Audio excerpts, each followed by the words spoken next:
안녕하세요. 의학 상식을 바로잡아주는 의사 닥터3입니다.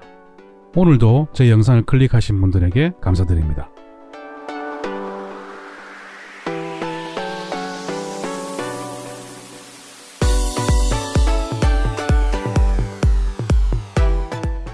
얼마 전에 정말 놀라운 뉴스가 나왔습니다. CNN에서 보도했는데 태국 숙녀들에 대한 내용이었습니다. 그런데 놀랍게도 태국 숙녀들의 절반이 심각한 비만이라고 합니다. 이게 너무 심각해서 태국 정부가 직접 나서야겠다고 발표했을 정도입니다. 태국 정부는 숙녀들에게 건강검진을 실시하고 운동을 권장하고 있습니다. 총 10,000개가 넘는 병원의 협조를 받아서 검진까지 하고 있답니다. 이게 도대체 어떻게 된 일일까요? 태국 숙녀들은 우리처럼 하루에 3번씩 식사를 할 수가 없습니다. 하루 한 번 식사하는 정도라고 하는데요. 그것도 주민들이 아침에 나눠주는 음식을 받아서 먹는 정도라고 합니다. 게다가 정오 12시 이후에는 식사가 금지되어 있습니다. 그렇다면 뭔가 많이 이상하지 않습니까? 하루에 한 끼 겨우 먹는데 살이 찌다니요. 저는 믿기지가 않았습니다.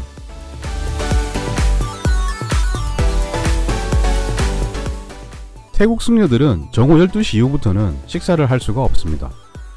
그런데 식사가 금지되어 있는 동안에 당분이 아주 많은 달콤한 음료수를 즐겨 마신다는 겁니다. 물 대신으로. 태국 숙녀들은 절대 많이 먹어서 비만이 된 것이 아니죠. 뭔가 특별한 것을 많이 먹어서 비만이 된 거죠. 먹어서는 안 될 음식을 많이 먹어서 이런 문제가 발생한 것입니다.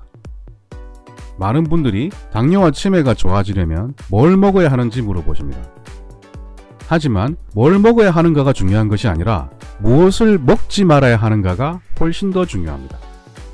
우리 몸에 아주 나쁜 음식을 먹으면서 아무리 좋은 무언가를 찾아서 먹어본들 무슨 소용이 있겠습니까? 영양제 어떤 거 먹어야 돼요? 어떤 음식 먹어야 돼요? 현미를 먹을까요? 프로폴리스나 오메가3를 먹을까요? 이런 것이 문제가 아니라 가장 먼저 어떤 음식을 피해야 하는지를 우선적으로 고려해야 합니다. 건강으로 가는 핵심이 바로 여기에 있습니다. 어떤 음식을 피할 것인가.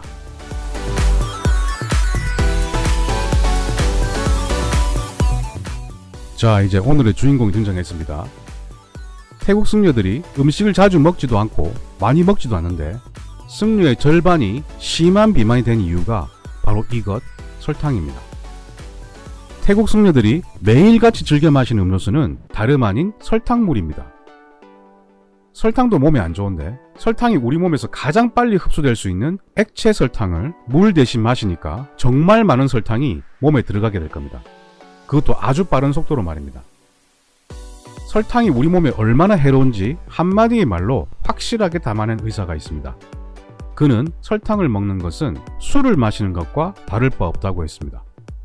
그러면 여기서 러스틱 박사의 그 유명한 한마디를 잠시 듣고 오겠습니다. 미국에서는 아주 유명한 소아내분비학 교수입니다. Now, you wouldn't think twice about not giving your kid a Budweiser, but you don't think twice about giving your kid a can of Coke. But they're the same. Sugar is poison. It is a chronic, dose-dependent hepato-liver toxin. 그런데 설탕은 왜 문제가 될까요? 달달하고 맛도 좋은데 그냥 먹어도 될 것 같은데 말입니다. 왜 이 교수는 설탕을 먹는 것은 왜 술을 마시는 정도로 나쁘다고 말하는 걸까요? 우리가 술을 아주 가끔씩 조금씩만 마신다면 아마도 우리 몸에 큰 문제는 없을 겁니다. 하지만 양이 적더라도 매일 술을 마신다면 어떻게 될까요? 당연히 간도 나빠지고 몸도 나빠지겠죠.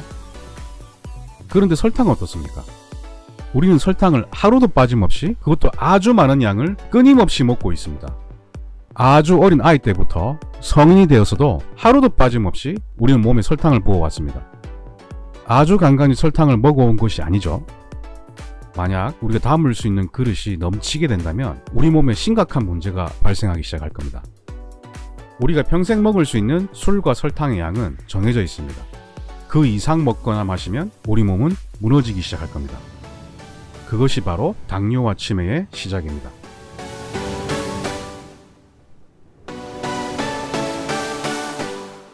지난 영상에서 말씀드린 설탕과 밀가루의 당지수 비교입니다. 당지수라는 것은 먹고 나서 얼마나 혈당이 올라가는가에 대한 지표입니다. 그런데 밀가루가 설탕보다 당지수가 높으니까 설탕이 밀가루보다 더 나은 게 아닐까라고 생각할 수 있습니다. 합리적인 추론입니다. 하지만 여기서 함정이 있습니다. 왜냐하면 설탕은 당지수로 평가할 수가 없기 때문입니다. 무슨 말이냐고요? 이제 바로 그 이유를 말씀드리겠습니다.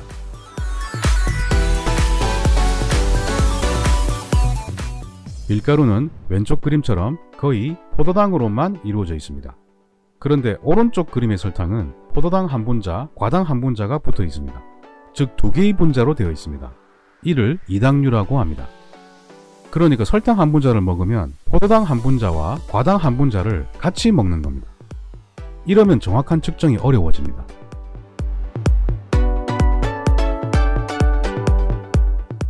예전에 혈당 측정기로 측정 안 되는 당이 있다고? 라는 제목의 영상을 소개한 적이 있습니다. 위에 링크를 참고하시면 되겠습니다. 우리가 사용하는 혈당 측정기는 포도당은 측정할 수 있지만 과당은 측정할 수가 없습니다. 즉 혈당 측정기는 포도당 측정기라고 해야 정확한 표현입니다. 설탕이 밀가루보다 당지수가 낮다고 해서 안심할 일이 아니죠. 설탕의 절반인 과당은 측정할 수가 없으니까 사실 저 당지수는 별로 의미가 없는 겁니다.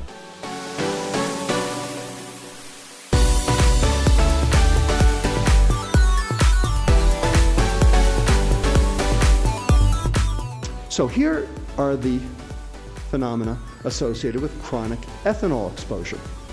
Hematologic disorders, electrolyte abnormalities, hypertension, cardiac dilatation, cardiomyopathy, dyslipidemia, pancreatitis, malnutrition, obesity, hepatic dysfunction, that's alcoholic steatohepatitis, fetal alcohol syndrome, and addiction. Here's fructose, 8 out of 12. Why? Because they do the same thing. Because they're metabolized the same way. Because they are the same. 술과 설탕, 그리고 간독성에 대한 영상, 여러분 잘 보셨나요? 설탕에 있는 과당은 간에서 바로 지방으로 저장되면서 지방간 등을 쉽게 만듭니다. 설탕의 대사 과정도 알코올의 대사와 거의 비슷해서 간에서는 술이나 설탕이나 거의 비슷한 작용을 가집니다. 그러니까 거의 같은 건강상의 문제를 만들어내는 겁니다. 설탕은 간독성이 있으며 취하지 않는 술이라고 말할 수 있습니다.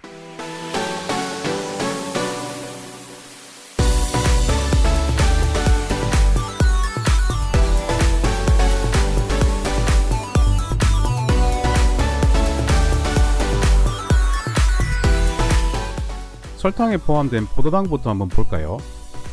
포도당을 과잉 섭취하면 인슐린 분비가 크게 증가하고 이 상태가 장기적으로 지속되면 인슐린 저항성이 발생합니다. 그러면 인슐린 저항성이라는 것이 대체 뭘까요? 인슐린 저항성은 왜 당뇨와 치매를 유발할까요?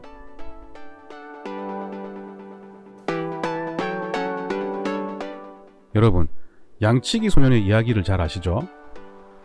장난삼아 늑대가 나타났다 라고 소리치니까 동네 어른들이 깜짝 놀라서 만반의 준비를 하고 대기했는데 아무 일도 없었습니다. 그런데 이걸 3번이나 반복한 겁니다. 두 번째, 세 번째까지는 그래도 혹시 모르니까 어른들이 약간의 반응을 보이긴 했습니다. 그런데 이번에 진짜로 늑대가 나타나서 다시 한번 늑대가 나타났어요 하고 크게 외쳤지만 아무도 나타나지 않았습니다. 그래서 결국 양들이 다 잡아먹혀버렸죠. 즉 동네 어른들은 반복적인 거짓말에 대해 저항이 생긴 겁니다. 뭐든지 반복적으로 일어나면 시큰둥해지고 관심도 없어지고 반응도 별로 없죠. 이런 현상을 바로 저항성이라고 합니다. 왼쪽 그림은 인슐린 기능이 정상인 상태입니다. 인슐린이 필요할 때만 기능을 하니까 혈당이 인슐린에 의해서 세포 안으로 잘 유입될 수 있습니다. 그러면 세포에서 이 당을 이용해서 에너지를 잘 만들어낼 겁니다. 그런데 오른쪽 그림을 한번 보세요. 과도하게 지속적으로 당분을 섭취하면 인슐린도 과도하게 같이 많이 분비됩니다. 그러면 세포의 인슐린 수용체를 계속적으로 자극하게 되겠죠. 양치기 소년처럼 말입니다. 그러면 결국 세포에서 인슐린에 대해 저항하게 됩니다. 마치 동네 어른들처럼요. 그러면 세포에 혈당이 들어갈 수 없으니까 혈중으로만 돌아다니게 됩니다. 그러면 결국 당뇨가 발생할 수 있겠죠. 인슐린 기능이 정상인 세포는 혈당을 4개나 흡수했네요. 그런데 인슐린 저항성이 있는 세포는 1개만 간신히 흡수했습니다. 1개로 얼마나 많은 에너지를 만들어낼 수 있을까요? 만약 내 세포에서 에너지를 충분히 만들어내지 못한다면 어떤 일이 벌어질까요?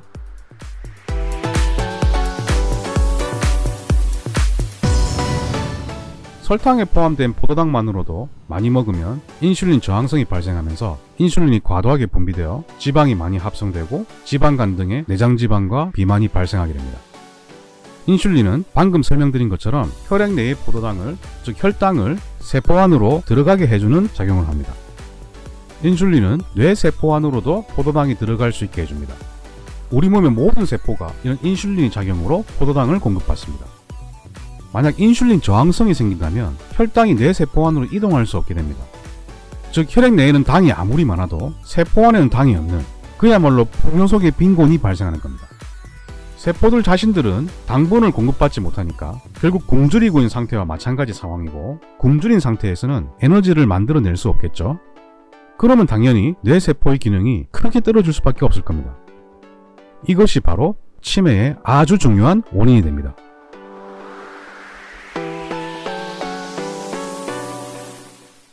포도당만으로도 인슐린 저항성이 발생하면서 당뇨와 치매 등을 유발할 수 있고, 지방간 등의 내장지방을 만들어내면서 비만을 유발할 수 있습니다.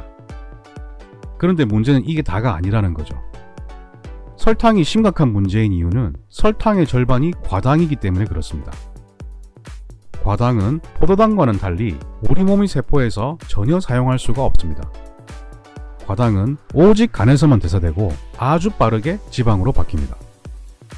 과당을 많이 먹으면 간에 지방이 많이 쌓이는데요. 이렇게 내장지방이 많이 쌓이면 인슐린 저항성이 또 발생하게 됩니다. 포도당을 많이 먹어도 인슐린 저항성을 유발하고, 과당을 많이 먹어도 인슐린 저항성을 유발하네요. 그러면 설탕을 먹으면 인슐린 저항성이 엄청나게 높아지겠네요. 인슐린 저항성은 조금 전에 설명드린 기전에 의해서 당뇨와 치매를 발생시킬 수 있습니다.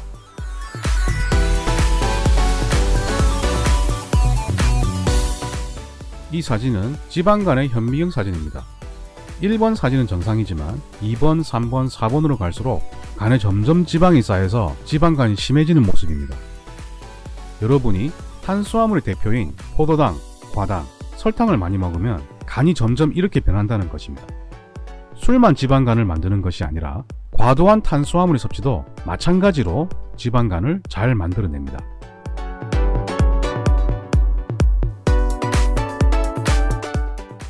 그리고 문제는 지방간만 생기는 것이 아니라 인슐린을 분비하는 췌장에도 지방이 쌓일 수 있다는 것입니다. 그러면 결국 간과 췌장의 기능이 점점 떨어지겠지요. 췌장의 기능이 떨어지면 소화효소와 인슐린 분비 기능이 떨어져서 소화장애, 당뇨 등이 발생할 수 있습니다. 그런데 지방이 간이나 췌장에만 쌓이는 것이 아니죠. 계속 과당이 유입되면 간이나 췌장 같은 중요 장기뿐만 아니라 복부 장기들 주위에도 지방이 점점 쌓여서 내장 지방이 두껍게 형성됩니다. 이것이 바로 뱃살의 정체입니다. 내장 지방은 당뇨와 고혈압, 그리고 치매를 유발하는 인슐린 저항성의 가장 중요한 원인입니다. 내장 지방이 쌓이면 우리 몸은 점점 혈당을 정상적으로 유지하기가 힘들어집니다.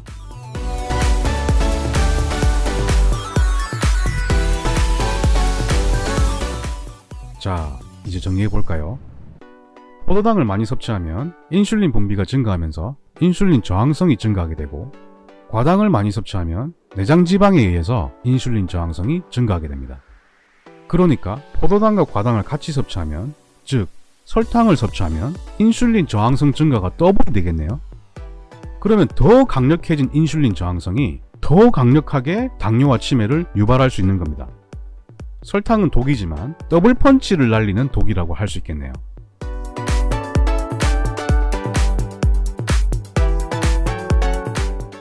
이 그래프는 최근 200년간 미국의 설탕 섭취에 대한 변동 그래프입니다. 1820년에는 설탕을 거의 안 먹었네요. 이때는 아마도 당뇨라는 병은 아주 희귀한 병이었을 겁니다. 그런데 2000년도에는 1인당 1년에 100파운드를 넘어서 지금은 1년에 120파운드를 넘어섰다고 합니다. 120파운드면 54kg입니다. 그런데 이건 1인당 평균입니다. 평균이 54kg라면 사실 단 것 좀 좋아하시는 분들은 아주 쉽게 80kg를 초과할 겁니다. 즉 1년에 자기 몸무게보다도 더 많은 양의 설탕을 먹는 사람들이 많다는 뜻입니다. 이 정도면 우리 몸이 설탕에 파묻혀 버릴 수준이네요.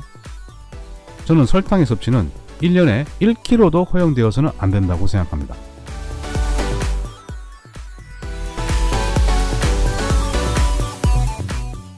우리 뇌가 인슐린과 설탕의 공격을 수십 년 동안 받는다고 생각해 보세요.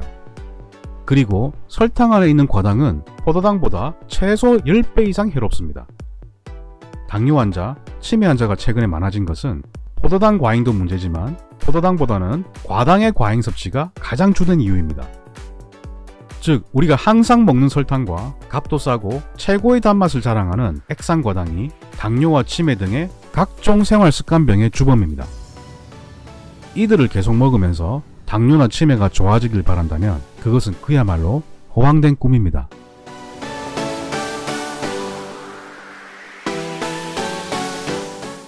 설탕은 왜 중독성이 있을까요? 설탕에는 과당이 포함되어 있어서 그렇습니다. 과당은 과일에 많이 있는 당이죠. 그래서 과일은 다른 음식에 비해 특별히 맛있는 겁니다. 만약 액상과당의 사용을 금지시키면 어떻게 될까요? 우리가 주로 먹는 단맛이 나는 가공식품의 생산은 거의 대부분 마비되어 버릴 겁니다. 그만큼 단맛이 나는 모든 가공식품에는 과당이 엄청나게 들어 있습니다.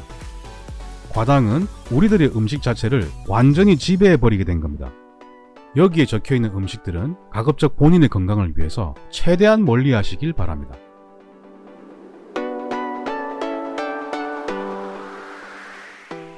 여러분, 오늘 영상 재밌게 보셨나요? 재밌다기보다 약간 무섭지 않습니까? 영상을 찍고 있는 저도 약간 무섭습니다. 그런데 아직 3, 4편이 남아 있습니다. 일단 밀가루와 설탕을 끊는 것은 당뇨나 치매 환자들 뿐만 아니라 모든 사람이 지켜야 할 중요한 과제입니다. 이걸 최대한 지켜야 건강한 삶을 유지할 수 있습니다. 자, 그러면 3편에서 다시 인사드리겠습니다. 그러면 닥터3는 다음에도 더 재미있는 이야기로 찾아오겠습니다. 오늘 영상 재밌게 보셨다면 좋아요와 구독 꼭 눌러주십시오.